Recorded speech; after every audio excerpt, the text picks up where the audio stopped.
Ya, baik.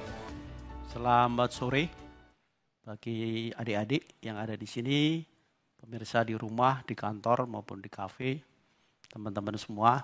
Selamat sore, Assalamualaikum warahmatullahi wabarakatuh. Oke, akhir-akhir ini sangat viral ya, berita tentang oplosan bahan bakar. Kemudian banyak orang menanyakan, apa sih oplosan itu? Apa bedanya dengan mencampur? Apa bedanya juga dengan blending? Karena biasanya kalau orang membuat bahan bakar itu yang dipakai istilahnya blending. Secara bahasa sebetulnya artinya sama-sama mencampur. Mencampurkan dua zat atau lebih untuk membuat suatu zat lain yang mempunyai spesifikasi tertentu. Oke, mari kita lihat. Next, Mas. Oke, jadi minyak bumi yang mempunyai spesifikasi khusus tentu yang cocok dengan proses yang ada di kilang. Ya, karena kilang itu didesain untuk mengolah minyak bumi dengan spesifikasi tertentu. Dari zaman dulu itu kita sudah menghasilkan minyak bumi. Minyak bumi kita sulfurnya rendah. Jadi kalau dijual di harga pasaran internasional harganya tinggi. Karena itulah kebijakan dari dulu, dari zaman Pak Karno dulu, minyak bumi kita itu diekspor. Dan waktu itu volume yang diekspor lebih banyak dibandingkan dengan yang diimpor. Karena harganya mahal, kemudian kita beli minyak bumi yang kualitasnya lebih rendah untuk diolah di kilang kita. Jadi kilang kita itu lebih cocok untuk minyak bumi dari Timur Tengah, bukan minyak bumi yang dihasilkan dari Indonesia saja. Indonesia ya, maaf. Nah, di kilang itu apa yang dilakukan? Pertama adalah proses destilasi, yaitu mendidihkan minyak bumi tadi pada temperatur tertentu. Tentu yang pertama keluar adalah gas, metana, kemudian LPG gitu ya. Kemudian berikutnya yang keluar adalah nafta. Jadi bukan bensin, bukan pertalite, bukan pertamax atau pertamax turbo, bukan, tapi nafta. Kalau prosesnya adalah destilasi tadi, nafta yang dihasilkan namanya low octane mogas komponen. Oktannya antara 80 sampai dengan 90. Apa itu oktan? Oktan adalah ketahanan dari bahan bakar untuk tidak berdetonasi. Detonasi itu yang menimbulkan suara ngelitik, kemudian bisa menghilangkan daya yang dibangkitkan, dan tentu punya potensi merusakkan mesin. Misalnya pistonnya bolong, kemudian connecting rodnya bengkok, kalaupun patah nanti nembus ke blok mesin, dan sebagainya. Ya, nah, karena adanya RON ini, maka kemudian orang membuat mesin juga yang sesuai dengan RON yang akan dipakai. Jadi kalau misalnya RON-nya cuma 90 atau RON-nya cuma 88 waktu itu ketika ada premium, maka mesinnya yang digunakan adalah yang kompresinya antara atau di bawah 9. Kemudian muncul Pertalite yang RON-nya 90, maka itu cocok untuk kendaraan yang kompresinya adalah antara 9 dan 10. Ya, nah kemudian kalau kilang ini punya proses hydrocracking, maka kilang ini akan bisa menghasilkan low octane mogas komponen dengan RON antara 90 sampai 95. Jadi misalkan Pertamax yang 92 bisa dibuat di sini, tapi biasanya tidak single. Dia pasti akan mencampur, kenapa? Karena dalam spesifikasi migas itu tidak hanya RON, tapi ada parameter lain seperti massa jenis, seperti viskositas, seperti kadar sulfur, dan sebagainya. Yang semua itu harus cocok, karena masing-masing parameter yang ada di spek migas itu akan berpengaruh terhadap kinerja mesin. Kalau kemudian kilangnya mempunyai reforming, maka dia bisa menghasilkan namanya sekarang high octane mogas komponen atau HOMC. Punya oktan antara 95 sampai dengan 105. Demikian juga kalau punya isomerisasi, maka nafta yang dihasilkan bisa 105 sampai 115. Tapi tidak semua kilang di kita mempunyai proses itu. Kemudian ada proses khusus di mana bisa menaikkan lagi oktannya antara 115 sampai 120.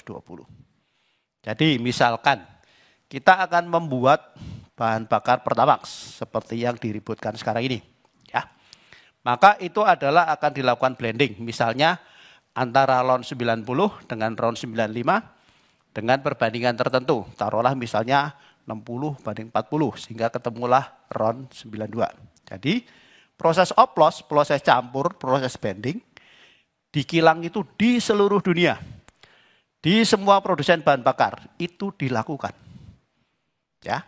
Nah, kemudian dari kilang dihasilkanlah bahan bakar yang sudah sesuai dengan spesifikasi migas tadi. Kalau itu dari kilang Pertamina Internasional, maka dibeli oleh Patraniaga. Oleh Patraniaga, bahan bakar yang sudah spek tadi, kalau itu adalah RON 90 atau Pertalite akan diberikan warna. Ya. Supaya apa?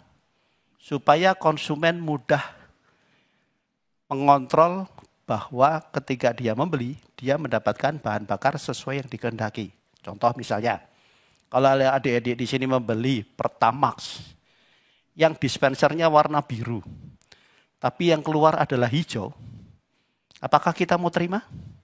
Tentu enggak ya, karena kita merasa, loh ini kok saya dikasihnya Pertalite, yang harusnya warnanya biru, kenapa saya dikasihnya warna hijau? Tentu kita enggak mau. Dengan begitu, konsumen bisa mengontrol bahwa dia bisa mendapatkan bahan bakar sesuai yang diinginkan. Ya, demikian juga untuk mengontrol SPBU. Kalau ada SPBU yang menjual bahan bakar dengan warna hijau tapi keluar dari dispenser warna biru, artinya SPBU ini nakal. Dia menjual bahan bakar yang tidak sesuai dengan apa yang harusnya dia jual. Baik. Nah, kemudian kalau dia bensin RON 92 atau Pertamax, selain diberi warna biru, ada lagi tambahannya, yaitu aditif paket deterjen. Demikian juga di Pertamax Turbo. Maka dia diberikan warna merah, dan aditif juga paket deterjen. Dan itu dilakukan di terminal bahan bakar minyak. Nah, apakah kita tidak boleh melakukan blending atau mencampur di terminal bahan bakar minyak? Boleh. Contohnya apa? B40 atau yang kita kenal dengan solar subsidi. Maka B0 atau solar 48 dicampurkan dengan 40% biodiesel, dilakukannya di terminal bahan bakar. Karena biodieselnya disuplai dari pihak luar. Next, Mas. Nah, ini adalah contoh penggunaan aditif deterjen.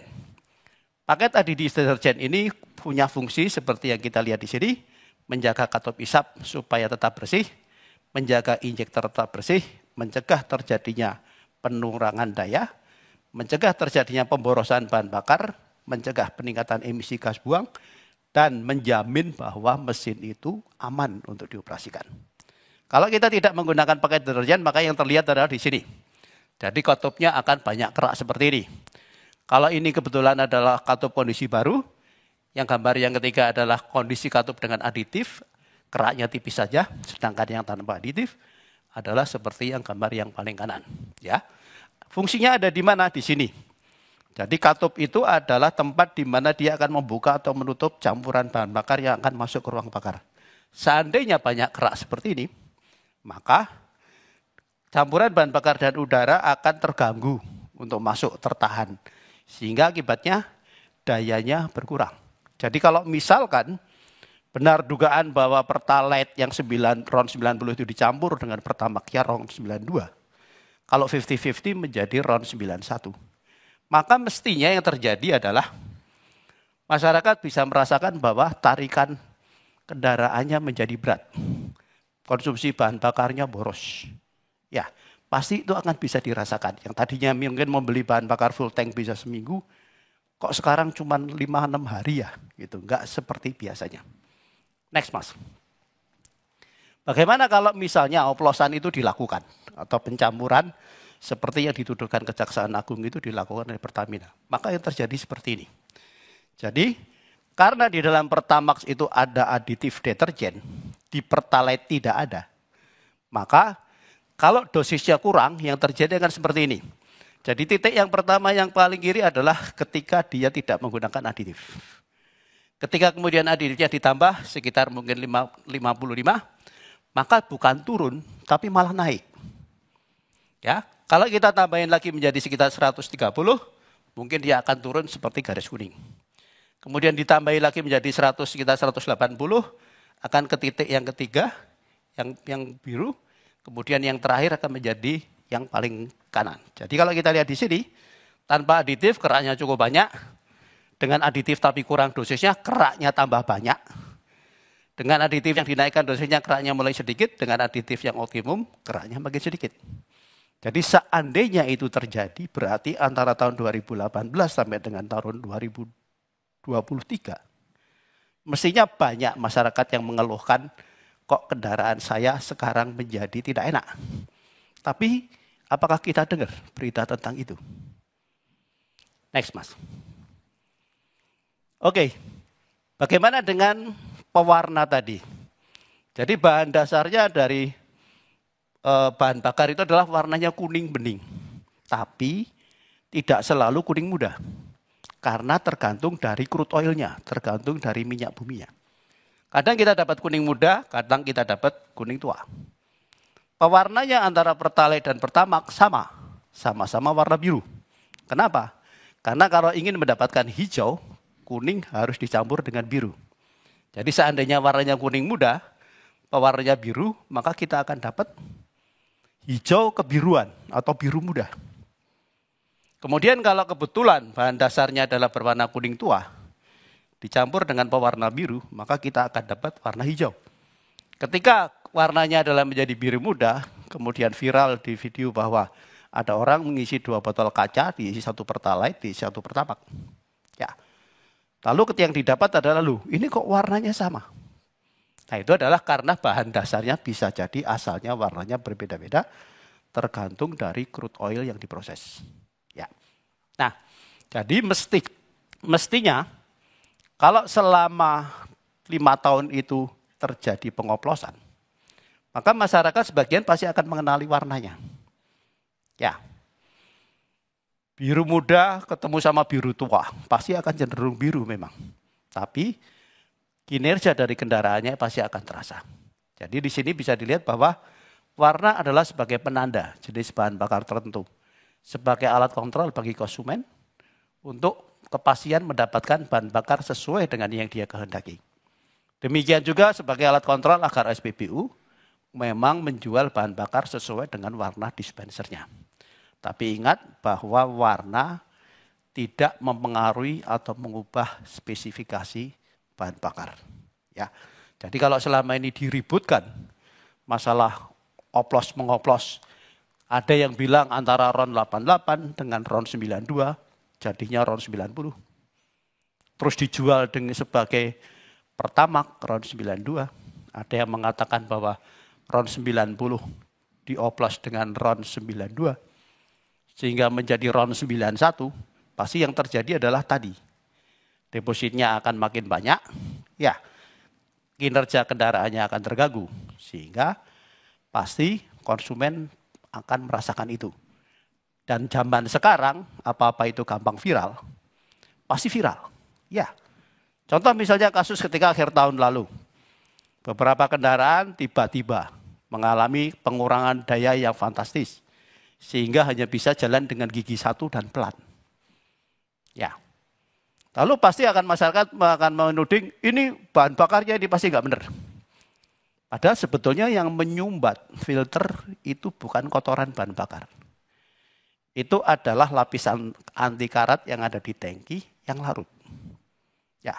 Contoh lain adalah misalnya ketika di Bekasi terjadi ada SPBU yang menjual Pertalite dan ditambahkan warna biru. Sehingga warnanya menjadi biru. Itu sebentar saja ketahuan. Ya, atas pengaduan masyarakat. Demikian juga ketika ada sopir truk tangki yang nakal. Dia mengambil sebagian bahan bakar yang diangkut pada truk tangkinya. Lalu supaya transaksi di SPBU-nya tetap volumenya sama dia diisi dengan air. SPBU-nya nggak tahu kalau bahan bakarnya tercampur air, ya diterima saja. Tapi begitu ada konsumen mengisi di situ dan keluar dari SPBU, kendaraannya mogok. Lalu orang pasti tudingannya bahan bakarnya ini nggak benar, gitu ya. Kemudian diselidiki ternyata memang ada air di dalam tangki bensinnya.